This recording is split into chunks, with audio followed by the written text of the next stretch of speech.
এপিসোডের শুরুতেই আমরা কিছু লোককে দেখি যারা ওখানে একটা পার্সেল খুলছে। তাদের মধ্যে একজন পার্সেলের উপর জিনাম নামটা লেখা দেখে বলল, এই পার্সেলটা স্পর্শ করো না। কিন্তু অন্যজন তার কোনো কথা না শুনে পার্সেলটা খুলতে শুরু করলো। ওই পার্সেলের ভিতরে অনেকগুলো জিনিসপত্র ছিল।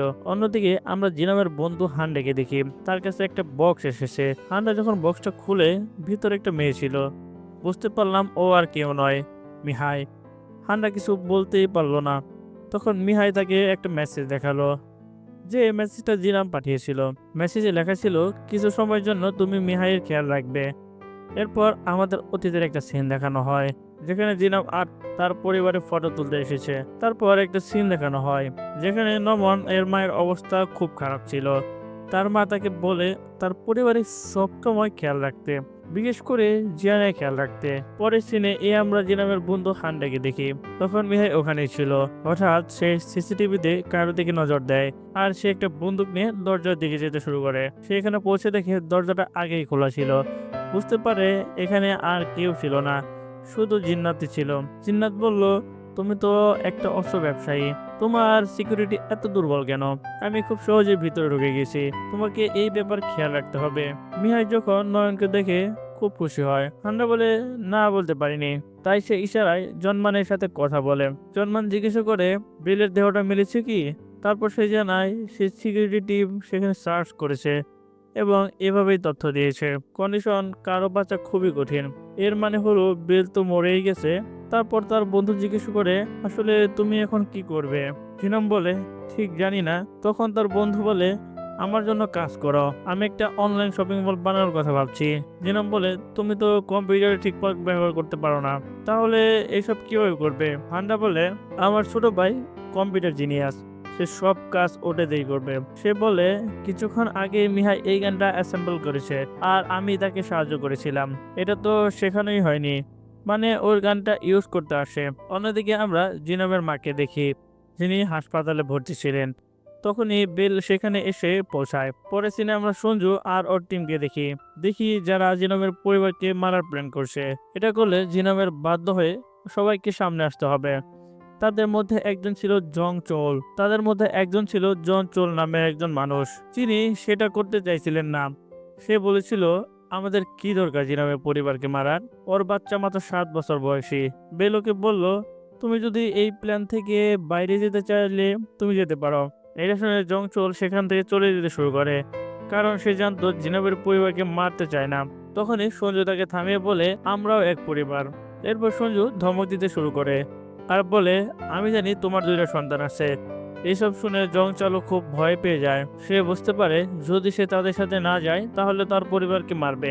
তারপর আমাদের একটা সিন দেখানো হয়, যেখানে বেল জন্মনের মাকে গলায় চেপে হত্যা করছে। এরপর আমরা জিনামের মায়ের ফয়েল এর সিনটা দেখানো হয়, যেখানে জিনামের ভাই ওকে খুব চিৎকার করছে। জিনাম ওকে বলে, মামা হঠাৎ করে চলে গিয়েছে, আমার সবকিছু ঠিক লাগছে না, নিশ্চয়ই কিছু একটা গোলমাল আছে, তাই আমাদের ও ডিভোর্স করানো উচিত। কিন্তু তার ভাই ওর কথা শুনে না বলে, তুমি এতদিন ধরে বাড়ি আসছো না আর এখন হঠাৎ ভালো ছেলে হতে চাও? তখন জিয়ানের মা এসে দুজনকে শান্ত করে আর জিনমকে বলে, তুমি জিয়ানকে বাড়ি নিয়ে যাও।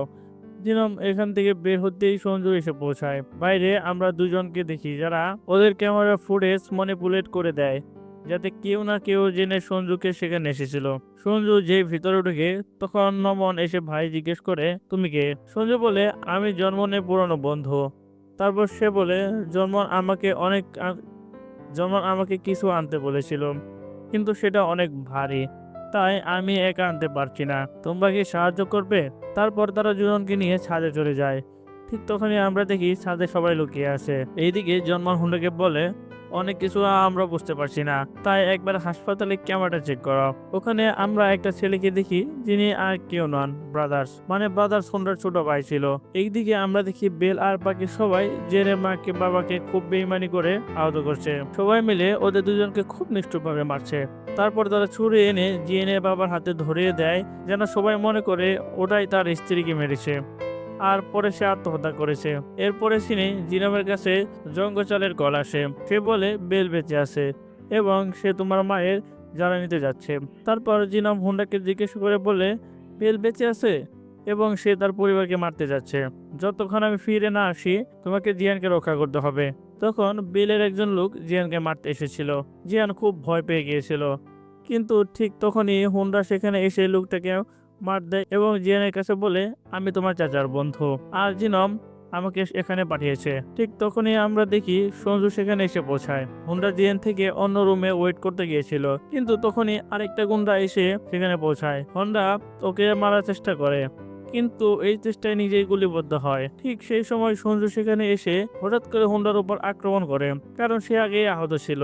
তাই সঞ্জু খুব সহজে তাকে মারতে সক্ষম হয়। অন্যদিকে আমরা জিনমকে দেখতে পাই, যিনি ফান্ডেল হলের দিকে যাচ্ছিলেন। পথে তাকে একজন মহিলা দেখা দেয়। সে তার থেকে সাহায্য চাইতে থাকে। সে সেখানে থেকে বেরিয়ে আসার চেষ্টা করে, কিন্তু তখনই ট্রাক এসে ওই গাড়িটার জোরে ধাক্কা মারে। এদিকে সঞ্জু রেগে হন্ডার এক হাত কেটে ফেলে, আর জিয়ান সেটাই দেখছিল। অন্যদিকে আমরা দেখি জংচুল ধোঁকাবাজি করে জিনমকে ডাকছিল। এখন সব গুন্ডারা জন্মনের উপর আক্রমণ করে। সেদিকে আমরা ওই লোকটাকেও দেখি, যিনি জন্মনের কাছে সাহায্য নাটক করছিল।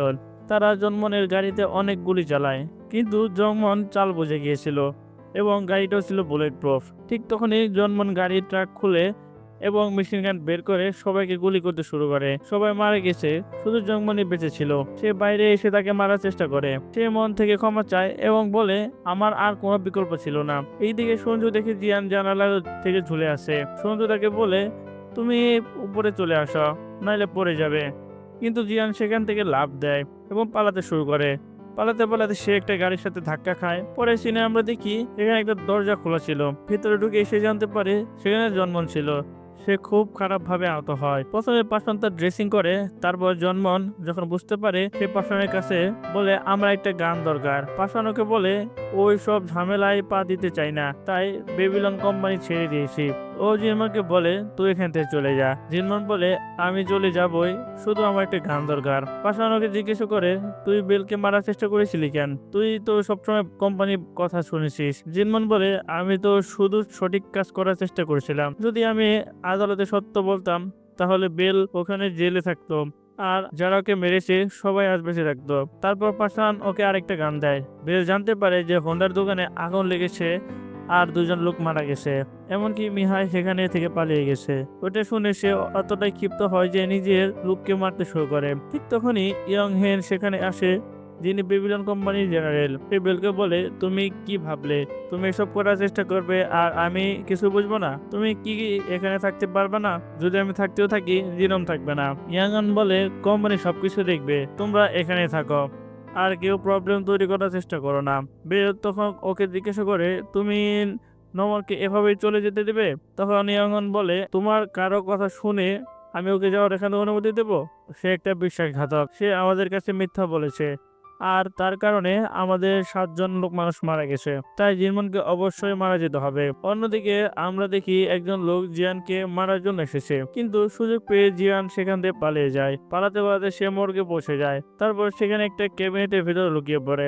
যেই ক্যাবিনেটে সে লুকিয়েছিল সেখানে তার মায়ের লাশ ছিল। ঠিক তখনই আমরা দেখি যে জিনামের কাছে পৌঁছে গেছে। সে প্রথমে ওদের দুজনকে হত্যা করে।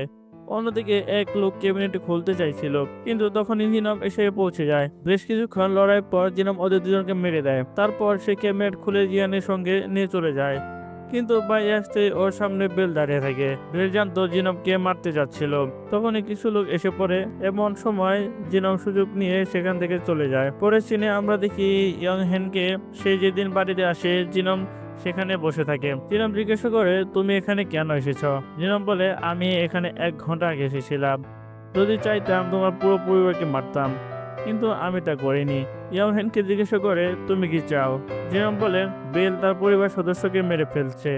সে বলে সে 4 জনকে হারিয়েছে। তারপর সে জিজ্ঞাসা করে, আমি যা করেছি তোমার মনে হয় না এটা তোমার জন্য যথেষ্ট শাস্তি? যদি তোমরা এখানে থামো, আমি আমার মুখ বন্ধ রাখবো। তারপর ইয়ং হেন বেলকে কল করে এবং বলে, জিনম এখানেই। তারপর আমরা দেখি জিনম জিয়ানকে নিয়ে পাষাণ তার বাড়িতে এসেছে। পাষাণ তাকে বলে, তোমার কি মনে হয় বেবিলনের লোকেরা এখানেই থেমে থাকবে? জিনম বলে, বেবিলনের লোকেরা হয়তো থেমে থাকবে, কিন্তু বেল থেমে থাকবে না। কিন্তু আপাতত আমি কিছু করতে পারতেছি না। আমার একটা লং টার্ম প্ল্যান দরকার। তারপর তারা দুজন মিলে একটা প্ল্যান ঠিক করে একটা শপিং মল বানাবে। জিনন তার ছোট ভাই হোন্ডাকে নিয়ে এসেছিল। তারপর পাশান মিহাইকে খুঁজতে বের হয়। পরের সিনে জিনম জিয়ানকে একটা নতুন বাড়িতে নিয়ে যায়। আর ঠিক সেই মুহূর্তে থেকে জিনম জিয়ানের উপর নজর রাখা শুরু করে, যাতে ওর জীবন কখনো কোনো ঝুঁকিতে না পড়ে। তারপর আমরা একটা সিন দেখি যেখানে পাশান মিয়াকে ট্রেনিং দিচ্ছে। পরে সিনে আমরা বেলকেও দেখি। তখন সে সামনে জন্মনকে দেখে, ও তাকে দেখেই গুলি চালায়। কিন্তু পরে জানা যায় যে সেটা জন্মনের স্বপ্ন ছিল। ধীরে ধীরে জিয়ান বড় হয়ে উঠছিল আর ও ট্রেনিং করার চেষ্টা করছিল, কিন্তু ওর নিশানা ঠিক হচ্ছিল না। তখন জিনামে সে ওই বোতলটা গুলি করে। জিয়ান সে তাকে জিজ্ঞাসা করে, তোমার কাছে এই বন্দুকটা কোথা থেকে এলো? সে তাকে জিজ্ঞাসা করে, তুমি কি এই বন্দুক চালিয়ে দেখতে চাও? আর এই সিনে এপিসোড এখানে শেষ হয়ে যায়। যদি তোমার আমার এক্সপ্লেনটা পছন্দ হয় তাহলে অবশ্যই একটা কমেন্ট করে এবং একটা লাইক এবং একটা শেয়ার দিয়ে পাশে থাকবে। আর পরবর্তী এপিসোড খুব শীঘ্রই চলে আসবে। সে পর্যন্ত সবাই ভালো থাকবেন, সুস্থ থাকবেন। আল্লাহ হাফেজ।